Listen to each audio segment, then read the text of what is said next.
buugga dawada murugada. Hordhac. Imise maalmood ayaa ka soo wareegay ilaa markii aad go'aansatay inaad badasho noloshaada si aad farxad ugu noolaato. Waxaan filayaa inaad ciriiri dareemayso, waxaan filayaa in aad garan ladahay waxaad samayso.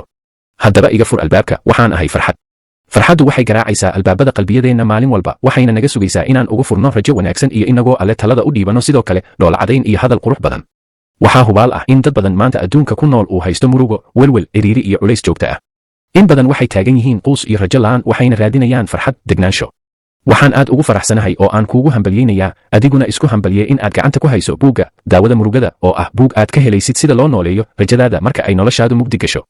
Buuggan wuxuu dhab ahaan kaa caawin doonaa tallaabo kasta oo aad u baahan tahay inaad qaado si aad oga baxdid dhammaan murugada iyo dhibaatooyinka aad dareemaysid, waxaadna ka heli doontaa dhiirigelin aad u badan oo aad ku dareemi doontid farxad. Buuggan waxaad ka heli doontaa awood aad ku sii wadato wax walba marka ay kugu adkaadaan. Buuggan kuma sheegi doono oo keliya sida looga baxo murugada, balse wuxuu kuu sheegi doonaa tallaabooyin, baratikala iyo talooyin waxtar leh oo aad ku dabaqi karto noloshaada. Buuggan wuxuu xal u yahay dhammaan murugada aad dareemaysid. Ma aqaan cidda buugayga akhrisanaysa, laakiin waxaan kugu ducaynayaa in alle kaa farxiyo, ilinta kaa fogeeyo, rajadaada kuu rumeeyo, qalbigaaga sugo, arrimahaaga kuu fududeeyo, cimriga kuu barakeeyo, dembigaaga dhaafo. Haddaad jeceshahay inaad mar walba faraxsanaato oo noloshaada ku qaadato farxad, waxaad heshay fursadii u weynayd. Akhri buuggan oo baro halka laga helo farxadda nolosha. Sababta buuggan. Marka aan qoray buugaygii iigu horreeyey ee lagu magacaabo ku raaxayso noloshaada, waxaa ila soo xiriirayay kumanaan qof oo idhahaya, Abubakarow, qaybta koowaad ee buugga ha murugoon, nolosheeda ayuu wax badan ka beddelay. Waxaan la kulmay kumanaan qof oo su'aalo iga weydiinayo murugada iyo qaabka ugu fudud ee loogu adkaan karo ama looga bixi karo.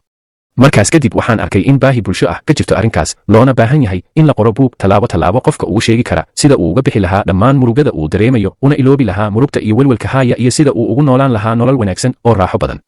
Waxaana isii dhiirigeliyey xadiiska Nabiga sallallahu calayhi wasallam uu leeyahay, camal la qabto waxaa ugu fadli badan in farxad la geliyo qalbiga qof muumin ah. Ma jirto adduunka waxaan ka jeclahay in aan sabab u noqdo farxadda iyo dhoola cadaynta qof Soomaali ah, waana sababta aan ugu dadaalay inaan afkeena ku daabaco, mana la soo koobi karo farxadayda marka aan arko in buugani uu beddelay qof dhan noloshiisa. Maxaa ka qurux badan? Waxaan alle subxaanahu wa tacaala ka rajaynayaa in uu buuggan ka dhigo buug suurtageliya in qofka akhristaa uu ka helo aqoon iyo xirfado ku filan oo wax ka tari kara sidii uu ku heli lahaa degenaansho noloshiisa, uguna noolaan lahaa farxad. Buuggan oo dhegaysiya waxaad ka helaysaa halkan oo ah buug maqal. La soco cutubka koowaad dhowaan. Nagu soo biir, waxaad noo tahay qof muhiim, hana ilaawin inaad barta guduudan gujiso. Waa farsamadii injineer Maraaci.